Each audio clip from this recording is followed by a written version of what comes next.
In a world where hustle culture collides with wellness warnings and workplace demands keep evolving, how do we stay sharp without burning out? How do we navigate the endless stream of wellness trends while actually getting results? This is the Work and Wellness Podcast, and I'm your host, Ange Davis. Drawing from my own journey of wins, stumbles, and honest revelations, I'll be bringing you raw, unfiltered conversations with experts and inspiring guests who've been there, lived it, and found a better way. Together, we'll cut through the noise and workshop what it really means to be well in today's workplace. No more choosing between success and sanity. No more sacrificing health for achievement. Whether you're struggling with burnout, searching for purpose, or simply ready to work smarter, not harder, you're in the right place. This is real talk about real solutions for real people. Let's get into it.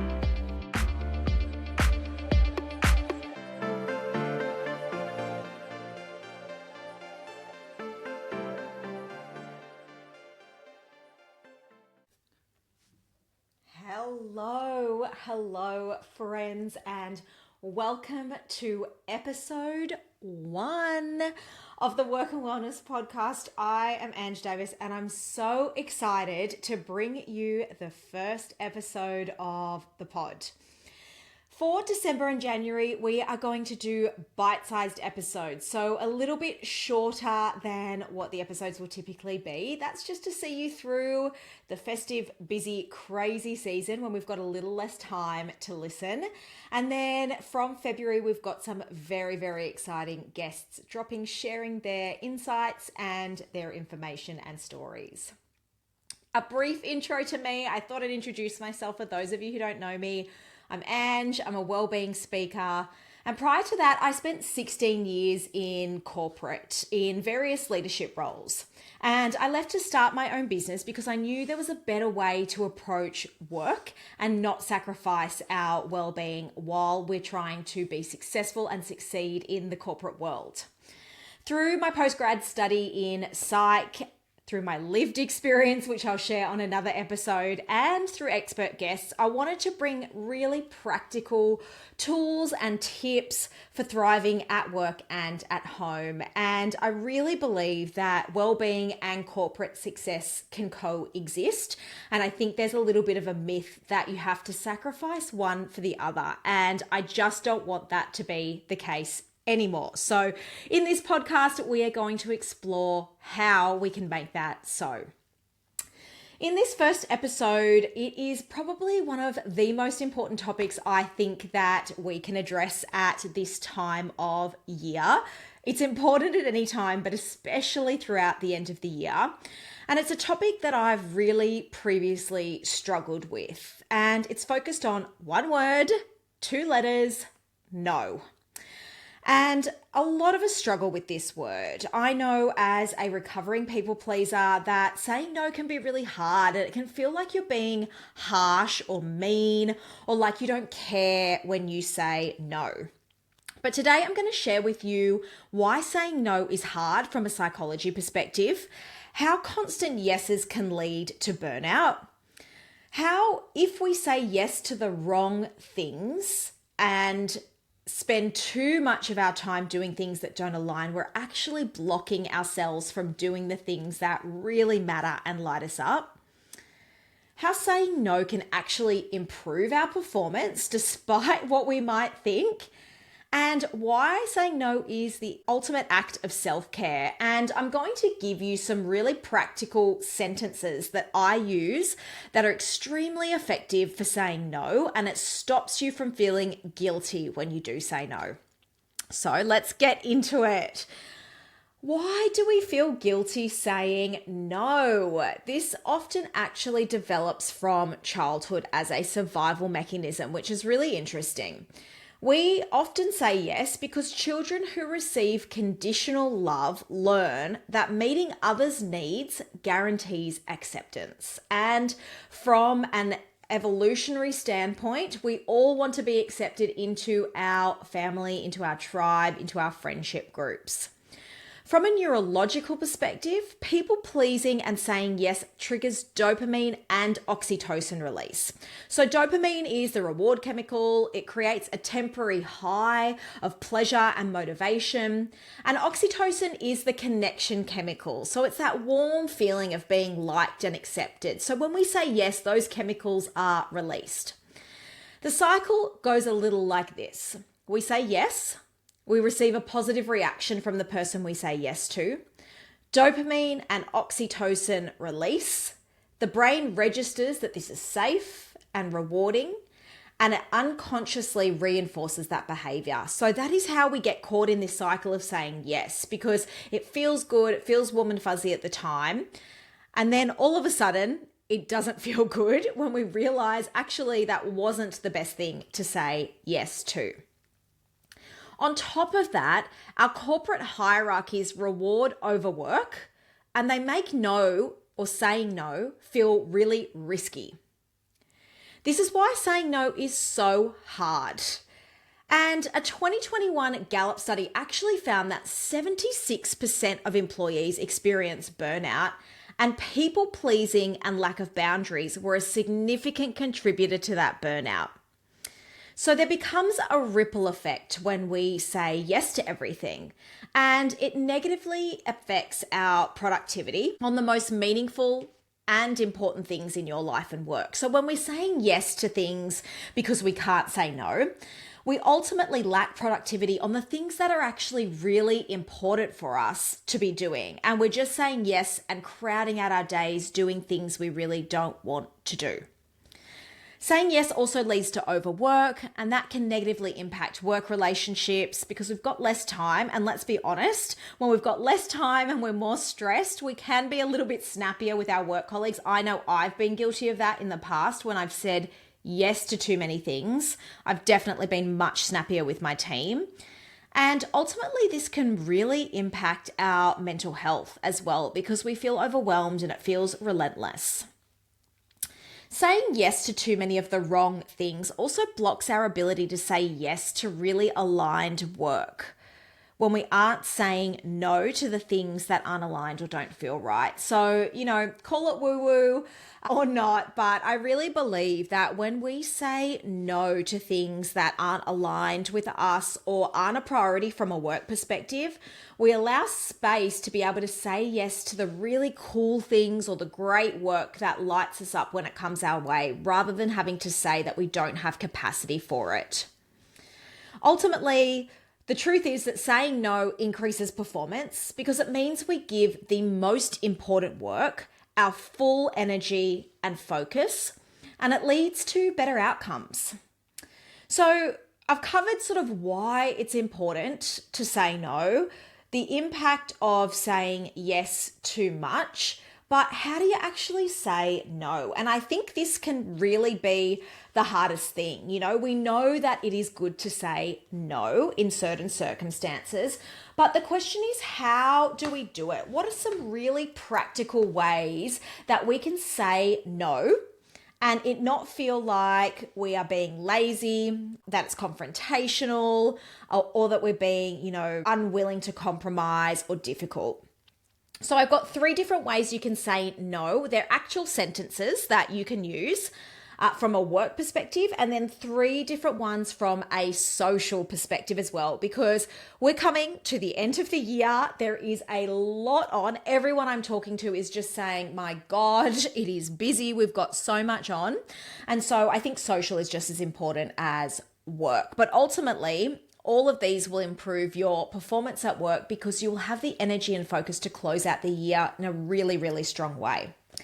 So, saying no to a new project, a sentence that I have used in the past that really works. Thank you for thinking of me. Looking at my current commitments, I won't be able to give it the time and energy it deserves. I want to ensure all my work meets high standards. Can we revisit this again in 2 weeks, 3 weeks, 1 month when I have more capacity?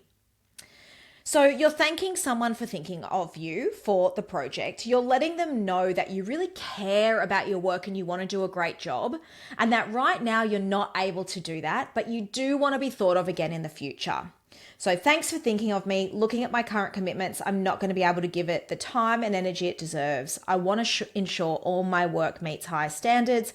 Can we revisit it again in the future? It's a really good one. You're saying no without feeling like you're shutting the door on future projects. This is one of my favorite ones, to a meeting. Certainly when I worked in banking, my entire days were filled just with meetings and meetings and meetings. And often I would think, God, what was I even doing in that meeting? It just didn't even make sense for me to be there. So a really good response to not attending a meeting. Of course, there are some meetings that we will have to attend, but there are some that are really superfluous to our day. So my response used to be, thanks for the invite. Looking at the agenda, I'm really not critical to the discussion. Could you please include me in the meeting notes and I'll review them afterwards? Super simple, super easy, really matter of fact. And I don't know about you, but certainly when I've had meeting invites come through in the past, there's often not an agenda. So it does force the person to put an agenda in place or say, before I accept the meeting, could I see the agenda, please? And it just allows us to discern whether that's the meeting that we want to be in or not. And then the final one is to after hours work. This is something that at this time of year is really, really rife. And I'm not saying say no to it all the time. You know, sometimes we do just have to roll up our sleeves and do a bit of extra work after hours. And then when the times are less busy, you can sort of be a little bit more lenient with your hours. But sometimes it does really overstep the mark. And so what I would say to that is I understand this is a priority task. However, to maintain work quality and avoid burnout, I really need to protect my evening recovery time. I can prioritize it first thing tomorrow and have it to you by noon. So I don't know how many of you might have experienced this. I think probably a lot. I certainly did. You know, leaders texting us or emailing us expecting work to be done, and that email might come through at 6 p.m. and they're wanting it for first thing in the morning. And it's just not reasonable to expect that people have time in their evening every single time. Now, again, as a one-off, I don't think it's such a bad thing. Like, I do think there's got to be give and take in work. That's my view on that. But I think if this is something that's creeping in all the time, setting that boundary really firmly is really important. Now, what about from a social perspective? We have got so much happening. It is the end of year. So what do we do from a social perspective? To a weekend event, I will say thank you so much for the invite. I am running on empty and I need the weekend to recharge. I'd love to catch up on X date when I've got more energy to be present. Now, I think it is honest and I think it is sharing where you're at.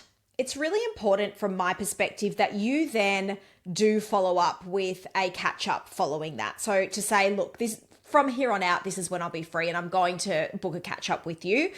Otherwise, it can feel like you're shutting someone down. So I do think it's important that when you're saying no, you then follow up with when you can catch up. I feel like there's nothing worse than making an excuse. You know, if you don't want to do something, I feel like we're all adult enough just to say, I don't want to do it. You know, no one needs to make excuses for why they can or can't do something. I think just be honest from an energy perspective. To a favor. Now, this is really hard because I know we always want to help our friends, but sometimes we are not in the energetic or mental state to be doing a favor for someone. So a really good response to this is, I really care about supporting you, but with my current commitments, I just can't give this the energy it needs. Could we brainstorm some other options or other people who might be able to help now? I think this is a really nice way to say it because you're still helping this person with their solution. You're still helping them to get to the outcome they're looking for, but you're not taking on the need to do the favor if you feel like you really can't right now. And it still feels like you are being considerate without depleting your energy. And then the final one is saying no to last minute plans. Now, I don't mind a last minute plan from time to time, but sometimes you really just don't feel like doing it. And so a really good response to that is, I appreciate you thinking of me. I've learnt the need to protect my downtime for my well-being. I'd love to plan something in advance for next week or the next time when I can fully engage. So you're saying thanks for the invite. I really appreciate you thinking of me, but I do need to prioritize my well-being so that I can be fully engaged next time. Again, I think honesty is really the best policy here. I think too often we make up excuses. Everyone knows it's an excuse, let's be honest. And it just feels kind of rubbish when you're giving the excuse because you're feeling inauthentic, but also the person receiving the excuse knows it's an excuse and it just doesn't feel great for them either. Those are 3 practical ways from a social perspective, 3 from a professional perspective that you can use that can make saying no a little bit easier, and it doesn't feel as daunting to sort of say no in that way. I think it's really important to have a couple of practical things in the bank. I do want to acknowledge though that saying no can feel hard and it can feel a little bit icky and just like there's a little bit of friction when you're saying it. But when you say it more and more, it does start to feel easier. And I really do think people respect that. There is nothing more I love than when my friends say no, or when I'm doing work on a project for a business and they say no to something for those sorts of reasons. I just think it is so great. I wanted to share some really good resources that can help with this because I think sometimes extra resources can just really help us solidify it, and things from a different voice can sometimes sink in. So a couple of books that are really good. There's one called The Disease to Please by Harriet Baker, which is a great one that tackles all things people pleasing. And then Set Boundaries, Find Peace by Nedra Glover Tawwab. Both of those ones are really about how you say no, stop people pleasing, and set boundaries. And I wanted to leave you with a quote from the last book that I just mentioned. And that quote is, "Boundaries are not selfish. They're self-preservation. You are not responsible for managing other people's emotions about your boundaries." How powerful is that? It's a nice little quote to leave you on today. Thank you so much for listening. I hope you've got something out of it, and I really hope that you are better able to say no from here on out, especially in the month of December, so you can get to your end of year break feeling refreshed and not depleted. Thanks for joining. Thanks for joining me on Work and Wellness. If today's episode resonated with you, remember, someone in your network might need to hear this too. Share it with a colleague or friend who could use these insights. I'd love to keep the conversation going, so find us on Instagram at Mind Your Grit, where we share daily tips and continue these discussions. And if you found value in today's episode, please take time to rate and review the show. It makes such a huge difference and helps other people discover conversations they might really need. Don't forget to hit subscribe so you never miss an episode. Each week, we're building a community of people who believe that success and well-being go hand in hand.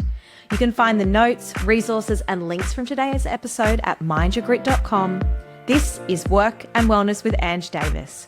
Your work matters, your wellness matters, and this is where it all comes together. See you next week.